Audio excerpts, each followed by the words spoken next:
jangan banyak canda, jangan banyak ngobrol, apalagi ketawa-ketawa selama di lokasi. Saran saya, kalau mau kumpul maksimal hanya berdua sekalian. Kalau mau kumpul maksimal hanya berdua. Yang kita kunjungi adalah kantor, bukan tempat umum.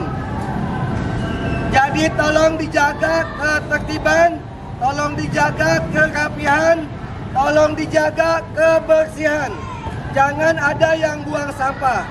Saya sudah, mungkin teman-teman guru sudah sampaikan, selama di dalam kita tidak boleh ada yang makan. Hanya boleh bawa air minum, hanya boleh bawa handphone, tas hanya itu aja isinya, tidak ada lagi yang lain. Kalau ada makanan, sebaiknya nanti tinggalkan di dalam mobil saja. Bisa pahami ya? Oke, bis tidak ada yang nongol, sesuai barisannya aja. Yang boys bis berapa saya lupa. Yang boys bis 1 ya, ada tulisan bis 1. Yang terus bis 2. Jalannya tidak ada yang bergerombol, hanya satu baris saja. Tidak ada yang kanan kiri. Pahami? Oke ya, bisnya depan tiga.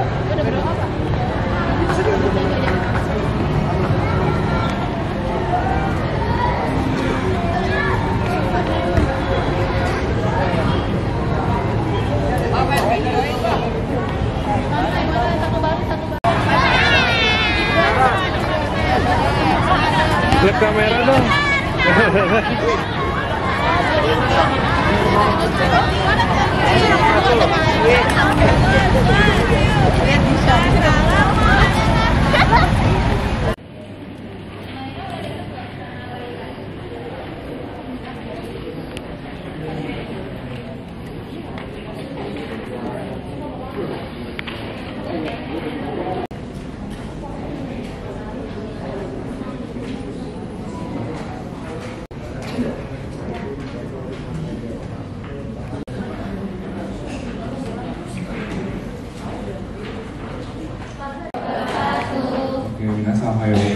Selamat datang kepada teman-teman di Kedutaan Besar Jepang di Indonesia. Senang sekali hari ini kami bisa menerima teman-teman. Ini kunjungan kayaknya udah bukan pertama ya? Udah terusnya. Oh, untuk teman-teman pertama, tapi kalau sekolah udah pernah ya? Udah pernah ya sebelum-sebelumnya ya? Nah, di hari ini kita akan sama-sama mendengarkan penjelasan terkait Jepang itu negara yang seperti apa dan bagaimana hubungannya dengan Indonesia. Nanti di sesi akhir kita akan ada sedikit interaksi dengan robot ya, nanti dengan kayak kita pada sesi terakhir ini. Oke, sebelum kita mulai, izin kami menjelaskan tata tertib acara hari ini terlebih dahulu supaya teman-teman bisa terinfo flow acaranya. Jadi yang pertama, seperti yang tadi saya sampaikan, di dalam auditorium ini boleh mengambil foto ataupun video, tapi setelah keluar tidak diperkenankan mengambil foto. Lalu teman-teman diperkenankan untuk minum di dalam auditorium, namun untuk makan tidak diperkenankan di dalam hall ini. Yang ketiga, please do not litter. Untuk sampahnya nanti boleh disimpan di dalam kantung, lalu dibuang di luar atau dibuang di tempat sampah yang ada teman-teman temukan. Untuk yang seperti disampaikan Bapaknya tadi, brosur dan juga kipasnya boleh teman-teman bawa pulang ya. Dan terakhir, please be active. Nanti akan ada sedikit sesi question and answer, ada juga sesi tanya-tanya dari kami. Mungkin teman-teman bisa mencoba menjawab dan memberikan opini teman-teman terhadap pertanyaan yang diajukan. Sejauh ini ada yang ingin ditanyakan atau ada yang video? Saya mungkin mau tanya-tanya ke teman-teman. Sekarang kelas berapa? Kelas 8, oke, berarti kelas 2 SMP ya? Iya. Nah, ini ada yang sudah pernah ke Jepang sebelumnya? Oh, oke, aku melihat ada 2 orang, cowoknya ada 3 mungkin di sini. 4 yang sudah pernah ke Jepang mungkin mau nggak share apa yang teman-teman pikirkan atau ingat terhadap Jepang? Ada yang mau share mungkin? Raise your hand. Oke.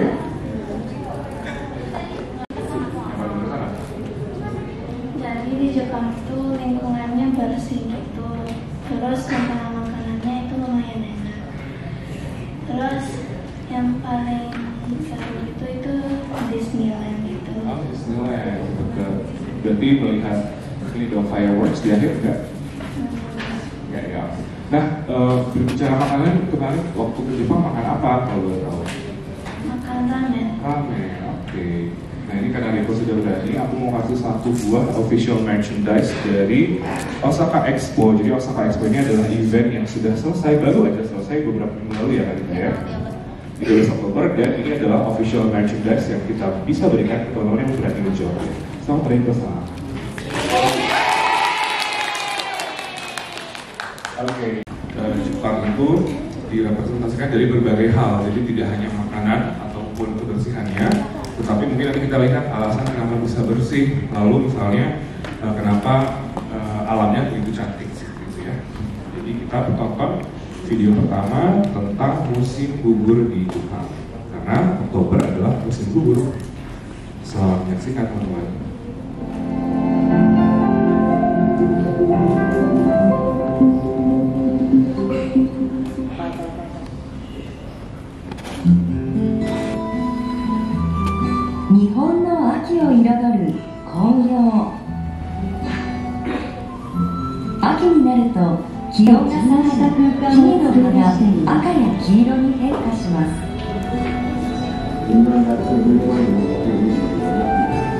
こちらはもみじ。黄色からオレンジを経て赤く色づきます。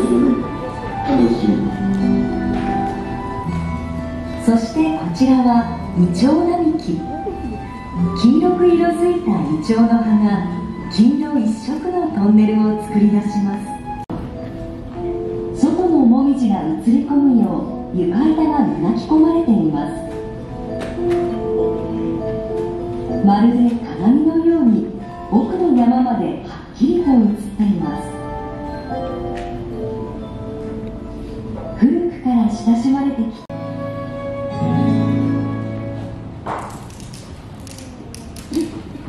Itu tadi video pertama kita tentang bagaimana musim gugur di Jepang itu begitu indah dengan adanya pohon maple atau namanya daun-daun momiji yang ternyata tidak hanya sekedar tumbuh tapi juga dirawat ya oleh orang sekitar. Nah di video yang ini video pertama, lalu kita akan menyaksikan tadi ada yang menyebut ya kalau Jepang itu terkenal sebagai negara yang cukup bersih. Di video yang kedua kita akan lihat kenapa sih Jepang bisa menjaga kebersihannya sampai sebersih itu. Kita lihat bagaimana masyarakatnya sama-sama menjaga kebersihan melalui video ini. Selamat menyaksikan.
'yokai'.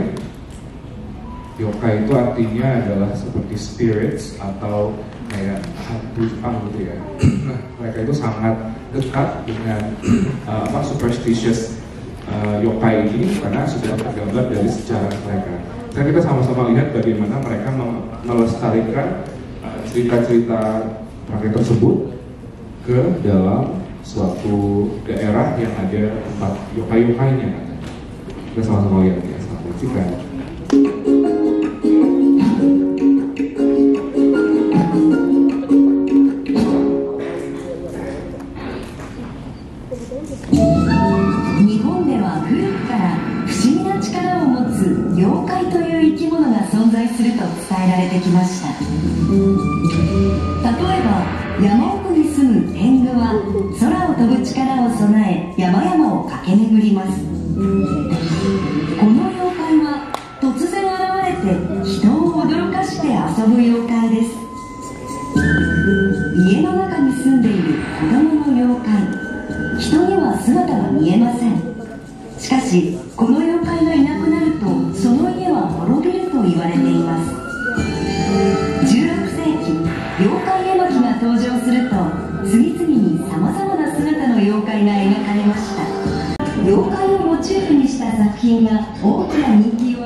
Kita sekarang masuk ke hubungan Jepang Indonesia di bidang perindustrian, perusahaan, perekonomian, perdagangan. Ada sekitar 2.000 perusahaan Jepang yang beroperasi di Indonesia dan ada lebih dari 15.000 penduduk Jepang yang tinggal di Indonesia. Coba aku mau tanya, kalau aku bilang perusahaan Jepang, ada yang bisa kasih tahu aku apa aja? Toyota, Nissan, apa? Mitsubishi, apa lagi? Panasonic, Honda, apa lagi? Apa? Daikin? Daikin ya? Yamaha. Di sebelah sini nggak ada nih? Diam aja, hadiahnya agak upgrade. Hadiahnya apa sih? Aku bisa. Boleh. Boleh saya.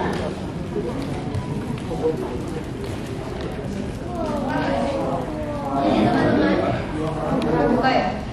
Jadi teman-teman, ini adalah teman-teman jangan Google. Jangan googling dari sekarang, jangan. Kita harus tebak kira-kira nih. Ini adalah sebuah handuk, tapi bukan sembarang handuk, karena ini adalah handuk dari official merchandise dari waktu perayaan Indonesia, Jepang ASEAN yang ke-50 tahun. Jadi ada emblem ASEAN Jepangnya. Oke, ini aku akan kasih ke 2 orang yang bisa menjawab siapakah tokoh-tokoh yang ada di sini. Jangan Google. Aku mau mulai dari yang sebelah kiri kita. Itu yang sebelah kanan yang masih merah siapa? Sampingnya beliau siapa? Ibu? Bu.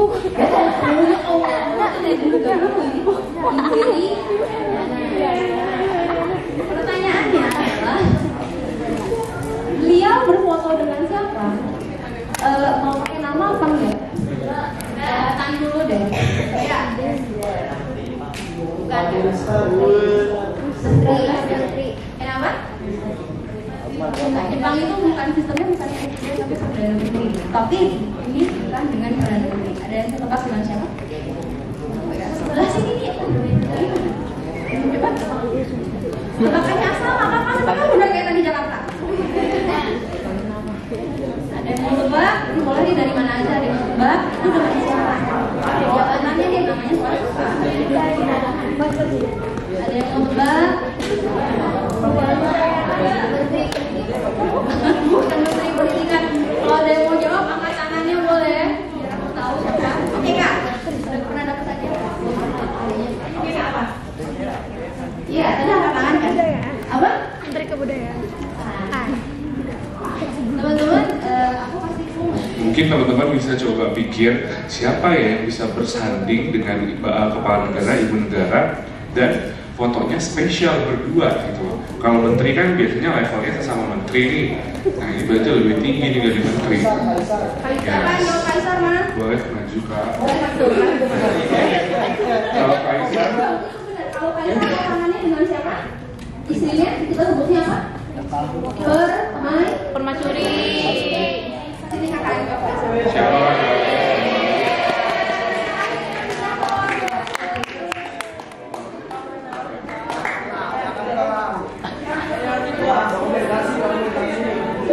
Nah ini dapat hadiahnya, jadi lumayan kalau misalnya bisa pakai. Ayo, oke kak, selamat Selamat ya.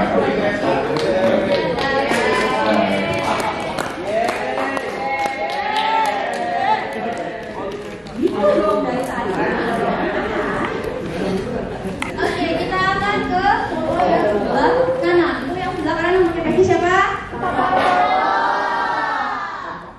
Beliau berfoto dengan siapa? Tebak aja profesinya. Angkat tangan dulu. Tangan apa enggak? Kalau kita rame-rame Tebak aja, salah juga nggak apa-apa. ya, oke, enggak bisa. Siapa yang mau jawab angkat tangannya? Boleh kakak ini bilang. Dan boleh kakak.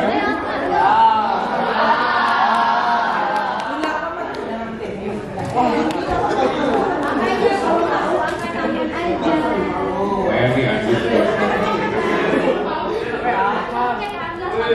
Enggak salah.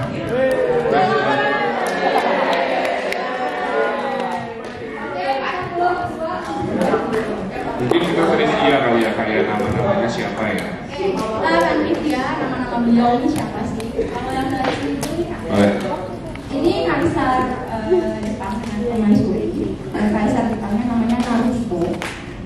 Kalau istri beliau ini tadinya rakyat biasa, kerjanya malah di Kemlu Jepang, terus menikah dengan kaisar. Nah, namanya beliau ini sebetulnya sangat gampang diingat karena sangat mirip sekali dengan salah satu bumbu masak yang berasal dari Jepang. Masak kok? Ini dimakan aja. Nah, untuk foto yang sebelah kanan kita mau minta maaf dulu ya teman-teman, karena ini fotonya foto lama setelah masih perdana menterinya kebetulan baru berganti. Jadi ini adalah foto saat Pak Prabowo Subianto berfoto dengan perdana menteri isi-basi di rumah. Cuma kemarin baru ada pemilihan, PM-nya ganti, PM-nya wanita, dan itu adalah perdana menteri wanita pertama yang ada di Jepang setelah 104 sekian perdana menteri. Namanya siapa kak? Ibu Takaichi Sanae. Takaichi Sanae ya, yang baru. Tugasnya apa kedutaan? Boleh kak? Boleh nggak? Mengurus orang Jepang yang ada di Indonesia. Betul. Itu salah satunya. Ada lagi yang bisa kasih aku insight. Kedutaan ngapain sih? Ini kalau dari tadi kita tadi. Yang cewek boleh kak? Ada yang mau raise your hands? Boleh? Menjalin hubungan dengan negara Jepang antar Indonesia. Cakep. Juga ada lagi yang bisa kasih aku insight yang lain. Kedutaan tuh ngapain sih terjadi? Teman-teman kalau misalnya tahu mau aja, ini nggak ada salah, nggak ada benar. Salah. Dari kursi juga boleh, tapi suaranya besar. Idol K-pop, speak yourself. Jangan pakai K-pop kak, itu Jepang hari ini. Oke, ada yang mau lagi? Oke, udah. Aku akan langsung ke slide berikutnya ya. Kedutaan besar, apakah itu kedutaan besar? Kedutaan besar adalah perwakilan pemerintah Jepang yang berada di negara di mana hubungan diplomatiknya sudah terjalin dan biasanya berlokasi di ibu kota negara. Tadi Jepang memiliki hubungan diplomatiknya tahun berapa? Misalnya kalau di Indonesia itu ada kedutaan besar Jepang di Jakarta, berarti kalau di Jepang ada kedutaan besar Republik Indonesia di Tokyo. Kalau misalnya mau menyebut KBRI yang ada di luar negeri di negara mana, KBRI plus ibu kotanya. Nah, kan Indonesia gede banget ya, dari Sabang sampai Merauke. Gak mungkin dong kedutaan Jepang cuma kerja sendiri ngurusin di pulau segede gini, ya nggak sih? Makanya kedutaan besar Jepang itu punya kantor konsulat atau kantor perwakilan. Kantornya itu ada berapa kan? Ada 4 di luar dengan kedutaan Jepang. Ini agak susah, jangan pakai Google. Aku mau tanya, teman-teman bisa tebak kantor konsulat jenderal Jepang di Indonesia dan satu kantor konsulat Jepang di Indonesia itu dari kota mana? Yes. Nanya apa? Gak apa-apa, boleh. Kota jangan dulu kota ya. Kota ya. Udah. Berarti ini ada yang mau coba tebak? Ini Kira-kira kantor Konjen Jepang itu di mana? yang angkatan dulu kali yang Kak. Salah apa Pak? Ayo Pak. Yang ini tuh Pak. Yang mana? Surabaya, you're right. Betul. Nanti dia Hadiahnya nanti diambil ya, habis. Surabaya kan kita lock 1. Ini masih ada sisa 3 lagi. Ada yang coba? Jogja kayaknya bukan. Teman-teman Pak, coba bayangin kira-kira kayaknya kota ini deh, karena ada hubungannya sama Jepangnya deh. Sama lihat penyebaran pulaunya nih kan Indonesia gede Penyebaran banget. pulaunya, betul. Kira-kira di mana ya? Iya. Ada yang mau coba Surabaya, satu Kak, boleh. Makassar, betul. Kita kalau 2. Hadiahnya itu ya. Tadi Makassar, Surabaya, sudah lagi. ada 2 lagi. Kira-kira pulau mana nih yang belum disebut? Kira-kira pulau apa? Tadi kan ada yang bilang mengurus orang Jepang. Berarti kira-kira apa ya orang Jepangnya kali ya? Ya boleh Kak. Siapa yang bilang Medan? Amerika kalau Medan betul kakak terakhir. Medan udah. Dia Medan juga kan jawabnya. Medan juga jawab Medan. Kakak kayaknya 2. Iya betul. Kakak 2 jawab Medan. Oke, satu lagi teman-teman. Gampang banget sebenarnya yang karma. Dan pasar. Jadi tadi ada apa sih teman-teman? Maju lagi, ayo. Ada lagi. Surabaya, Denpasar, Makassar. Nanti yang daftar dia dari aku ya. Itu ya, di akhir sesi. Oke, nah ini dia kantor-kantor perwakilan pemerintah Jepang di Indonesia selain kedutaan besar Jepang di Jakarta. Oke teman-teman, sekarang di pertanyaan terakhir ini kita mau tanya, kita mau dengar opini teman-teman terhadap 2 pertanyaan diskusi ini. Yang pertama, kenapa ya Jepang dan Indonesia sebaiknya bekerja sama? Dan yang kedua, apakah teman-teman sebagai mahasiswa SMP ini bisa menjadi aktor untuk memperdalam hubungan Jepang dan Indonesia? Aku mau dengar jawabannya dari 2 orang, mungkin satu-satu ya, satu cewek dan satu cowok, biar adil. Nanti hadiahnya menyusul ya Kak, di akhir ya. Pokoknya yang belum dapat hadiah boleh aja sampai hadiahnya masih di dalam.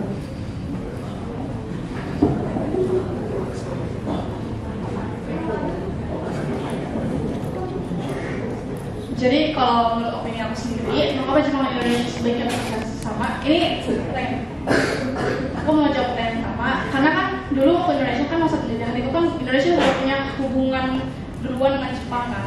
Terus udah gitu, yang kedua karena faktor geografisnya kayak tadi nih, salah satu negara sama negara Asia. Terus yang kedua negara rawan bencana.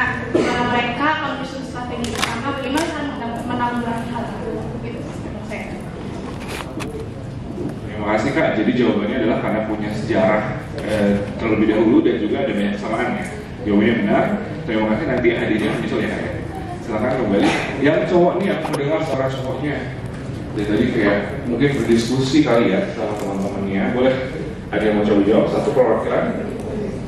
Ini pertanyaan nomor 2 nih, sebagai selanjutnya apa sih tugas gimana sih caranya menjadi aktor untuk mempererat hubungan Indonesia dan Jepang? Ada yang mau coba jawab? Kalau nggak ada petunjuk ya. Kak, gimana? Atau senseinya ada yang mau mungkin mendelegasikan satu perwakilan siswa boysnya nih? Ada yang mau jawab teman-teman? Jangan takut, nanti kita bantu form di IG. Teman-teman udah datang ke sini sayang banget nih, kalau misalnya nggak ikutan diskusi kan kapan lagi datang ke sini ngobrol-ngobrol tentang Jepang. Apalagi ketemu sama langsung perwakilan dari Jepang ya. Ada yang coba? Teman-teman coba satu. Kalau nggak ada, kita tunjuk ya. Malu-malu. Pakai yang siswinya aja. Apa siswinya dia mau coba nggak? Kayaknya ladiesnya lebih pede ya. Ada yang mau coba nggak? Apa nanti kita dapat jadi aktor dalam hubungan Jepang Indonesia. Jangan malu. Kita nggak ada salah. Keberaniannya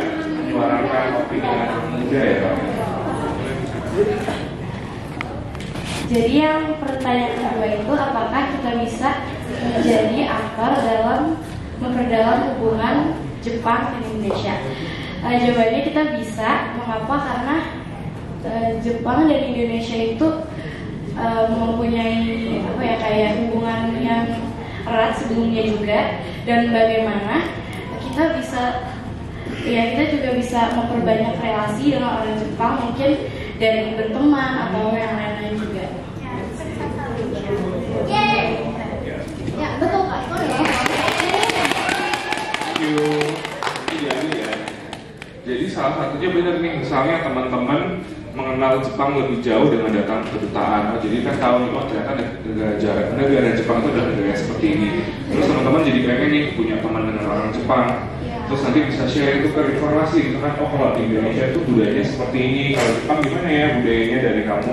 Betul, karena pertukaran itu teman-teman tidak hanya semata-mata pertukaran di bidang ekonomi, tapi pertukaran di bidang kebudayaan, pertukaran di bidang antar warga itu juga salah satu bentuk kerjasama antara kedua negara. Jadi teman-teman nggak usah punya bayangan kerjasamanya harus berat ya dalam ekspor impor atau apapun itu, enggak. Sesimpel teman-teman kesini atau sesimpel teman-teman suka baca anime atau suka nonton anime, suka baca manga, dan sana mudah-mudahan ada keinginan untuk mau tahu lagi tuh dengan lebih dalam. Siapa tahu nanti di masa depan teman-teman akan bekerja atau studinya di Jepang. Itu sudah menjadi bentuk peran teman-teman di bidang pertukaran. Jadi nggak usah mikir yang berat-berat, nggak harus jadi presiden, nggak harus jadi direktur, nggak harus jadi diplomat. Sesimpel hal yang tadi kita sampaikan tuh sebetulnya bentuk kerjasama atau bentuk peran teman-teman dalam memperdalam hubungan Jepang dan Indonesia. Oh, udah bersahabat banget nih. Nah, Teman-teman boleh dengerin dulu, teman-temannya ada yang bertanya, ya boleh ya. Kita akan nanti teman-temannya yang udah bertanya. Oke Kak, silakan. pengen tahu relasi Indonesia dengan Jepang itu kan udah bersahabat banget, udah keren banget. Nah, aku pengen nanya dalam bidang pendidikan. Kalau misalkan kita ingin lanjut ke jenjang kuliah nih, gimana? Boleh. Ada dua pertanyaan yang ingin aku tanyakan. Yang pertama, bagaimana cara mendapatkan beasiswa ke Jepang? Yang beasiswanya dalam rangka untuk kuliah ya. Terus yang kedua, dan kemampuan apa saja yang harus dikuasai, yang harus disiapkan ketika mengambil beasiswa ke Jepang selain berlatih bahasa Jepang? Oke, ya. Terima kasih Kak pertanyaannya. Siapa? Eja ya. Eja, terima kasih, boleh kembali dulu. Mungkin kita jawab dulu ya Kak, tapi benar. Kak Eja tadi bertanya apa sih caranya, gimana sih caranya biar kita bisa studi ke Jepang. Nah, untuk belajar ke Jepang sebetulnya sekarang itu sudah ada banyak sekali universitas yang membuka jalur untuk mahasiswa asing sekolah di sana. Biasanya teman-teman pertama kalau dari Indonesia bisa apply dua jalur nih, jalur beasiswa pemerintah Jepang atau lewat jalur mandiri. Kalau pengennya dapat beasiswa, teman-teman pertama harus menentukan apakah teman-teman mau ambilnya IPA atau IPS. Nah, kalau sudah tahu nih, oke, aku kayaknya mau jadi peneliti deh Kak, aku mau ngambil jurusan kimia misalnya. Nah, teman-teman harus tingkatkan nilai mata pelajaran yang berkaitan dengan kimia, misalnya kimia dan biologi, matematikanya juga, dengan batas nilai tertentu. Kalau di beasiswa Max, kita minimal rata-ratanya 84. Itu harus dipertahankan pertama nilai rapotnya. Lalu yang kedua, asah kemampuan bahasa Inggris itu sudah pasti. Kalau teman-teman mau ke Jepang, kalau bisa bahasa Jepang itu akan jadi poin plus. Jadi misalnya nih, teman-teman baru SMP kan 8 masih jauh banget ya, masih punya sekitar 4 tahun untuk belajar bahasa Jepang. Teman-teman bisa asah lagi bahasa Inggrisnya, asah lagi bahasa Jepangnya, untuk kemudian apply beasiswa kita.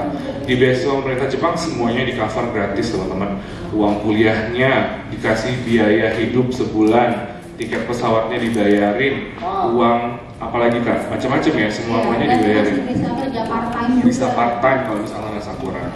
Jadi yang pertama harus disiapkan adalah kemampuan bahasa dan nilainya. Nanti kalau sudah saatnya mendaftar, tinggal kita pikirkan nih kira-kira kontribusi apa yang bisa kita kasih ke Jepang di Indonesia. Seperti itu. Semoga menjawab ya Kak ya. Dan menurut Kakak, hal apa dari Jepang yang menginspirasi pelajar Indonesia? Terima kasih Kak. Apa sih Kak? Hal apa Thank you, tepuk tangan. Apa sih hal dari Jepang yang menginspirasi pelajar Indonesia? Karena kita kan dulu pernah sempat belajar di Jepang ya. Mungkin boleh sharing nih Kak, menurut Kakak waktu sebagai pelajar dulu, apa sih yang menginspirasi sebagai pelajar Indonesia yang waktu itu studi di Jepang? Teman-teman yang coba boleh ya, fokus dulu.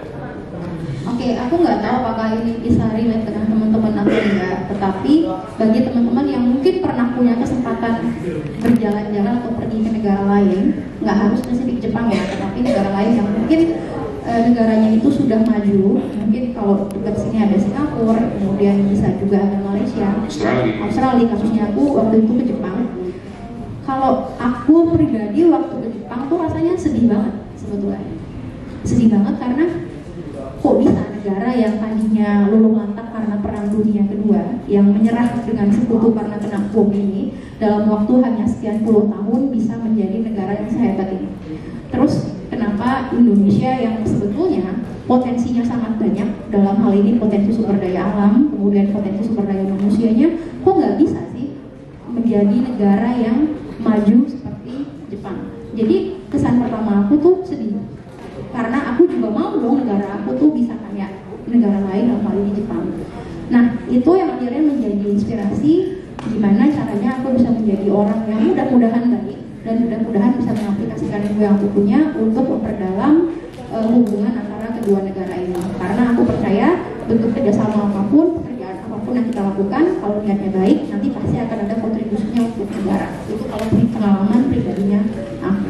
Oke, semoga menjawab ya Kak ya. Jadi ternyata setelah pergi ke Jepang, Kak Gita bisa melihat wow, negara maju ini sangat ini ya, punya perseverance atau sifat yang sangat tekun. Betul. Sehingga bisa jadi punya teknologi yang maju. Dan akhirnya kita akan mikir apa yang dimiliki Jepang, apa yang membuat masyarakatnya bisa kayak gini sih. Oh ternyata mereka ada aplikasi, ada amalan nilai A, B, C, D, E, amalan disiplinnya, amalan tekunnya, dan itu yang mungkin untuk pribadi perlu aku perbaiki dari sisi aku sebagai manusia dan sebagai orang Indonesia. Semoga menjawab ya Kak ya. Satu pertanyaan terakhir mungkin dari yang cowok, ada yang mau tanya?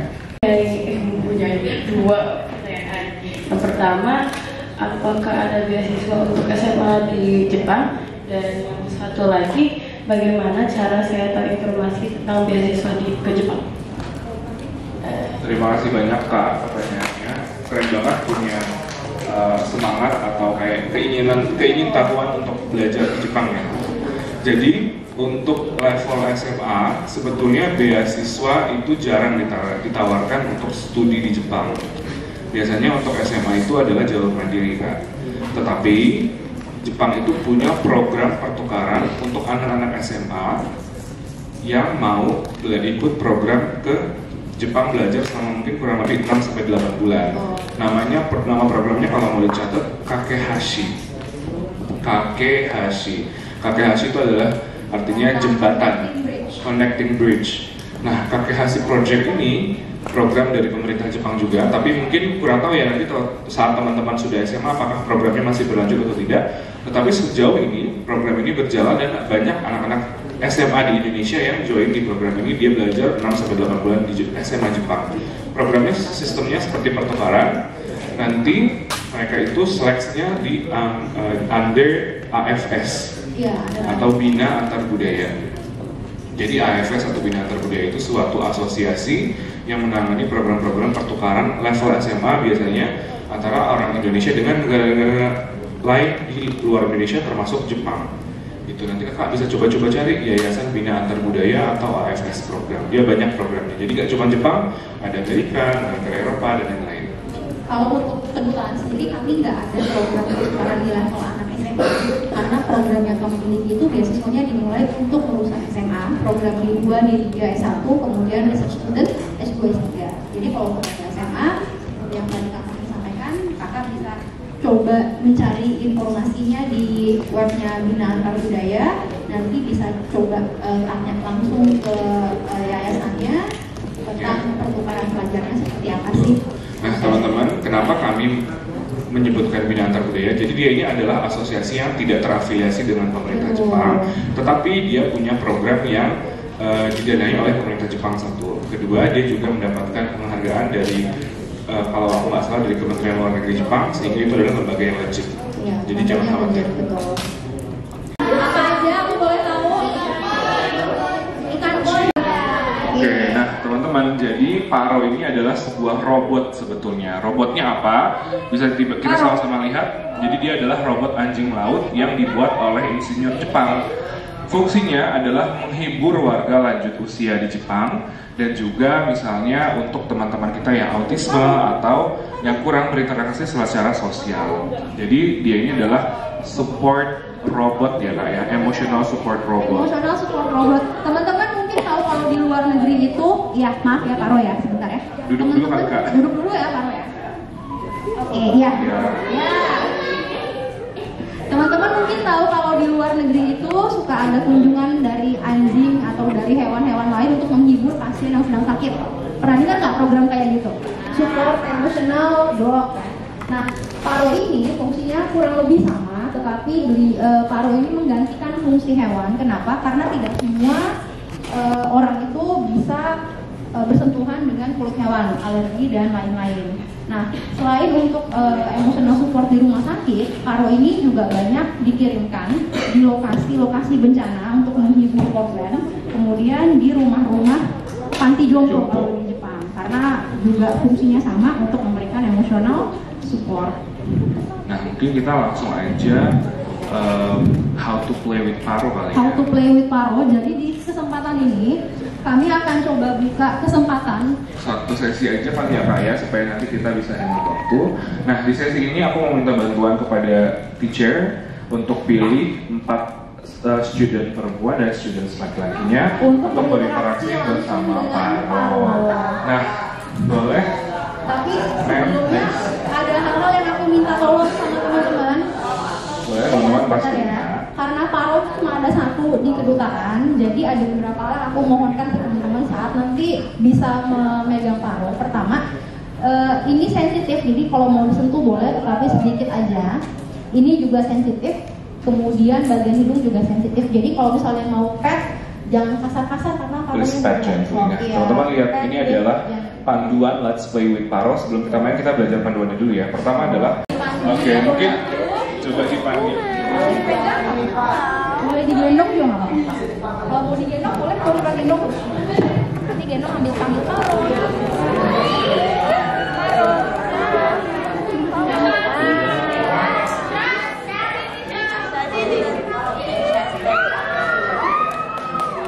Lihat teman-teman, buntutnya kayak gitu ya. Sorry guys. Oke, udah cukup ya Kak, kita kasih kesempatan kawaii deh. Oke, nextnya siapa? Kakak siapa boleh? Paro, PAR boleh Kak, kalau mau sambil dipet, dipeluk, dipanggil namanya.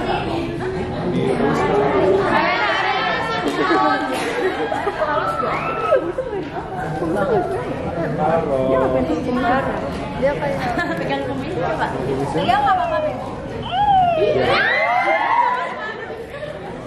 Oke, cukup ya Kak. Terima kasih. Kita akan kasih ke teman yang selanjutnya siapa? Ini. Tanggal baru. Saya mau direkam. Boleh balik kalau mau direkam.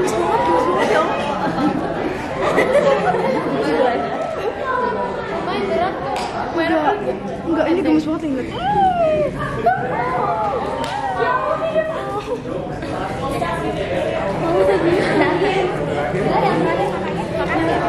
Sini Kak.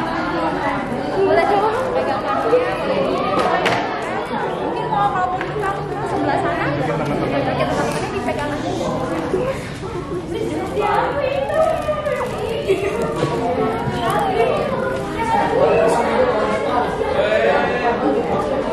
Sensei-nya boleh nih satu. Sensei perwakilan siapa yang mau? Ini boleh wipe your hands first ya. Senseinya ada yang mau rekamnya udah di Young gentlemen, be ready. This it will be your session after this.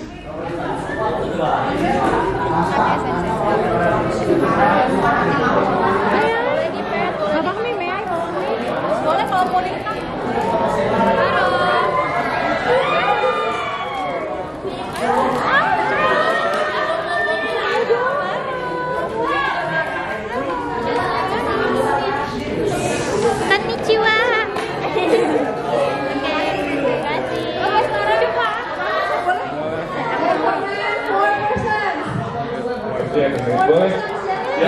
habis boleh Tunjukin ke kamera ya, Rizal. Tunjukin ke kamera. 4 orang, ayo. Oh, udah. 4 orang ada, ayo.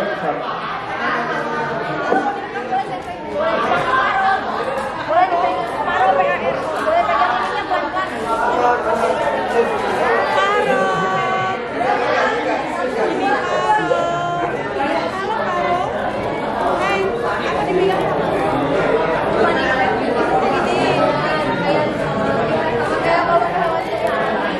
Kayak ngelus kucing gitu. Parunya tidur. Silau dia kena kayak. Dia sensitif sama cahaya, jadi dia menutup matanya kalau kelihatan matanya. Ini apa cahaya? Matanya kebuka loh. Boleh saya silakan.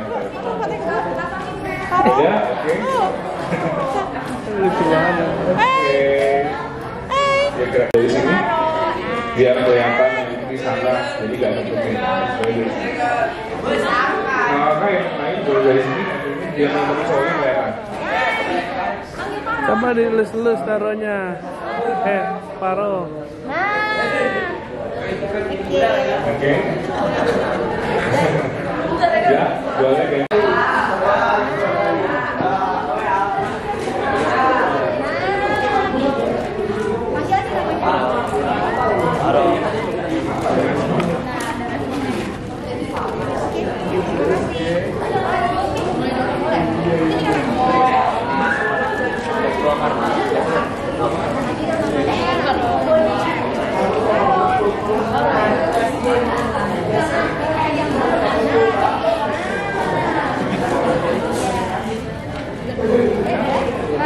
Belum? Siapa? Terakhir? Boleh? Terakhir, ya.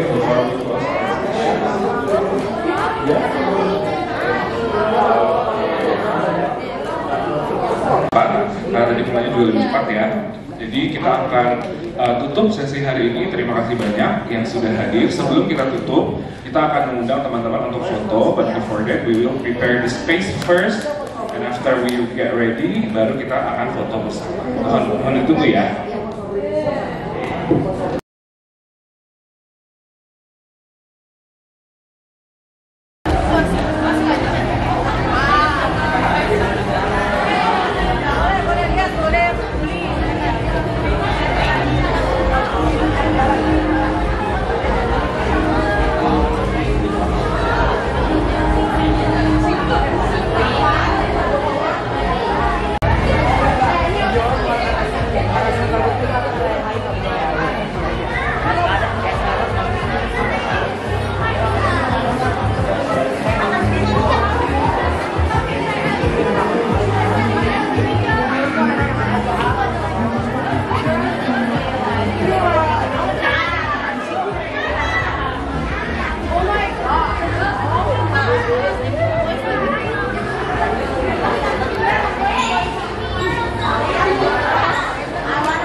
Culture.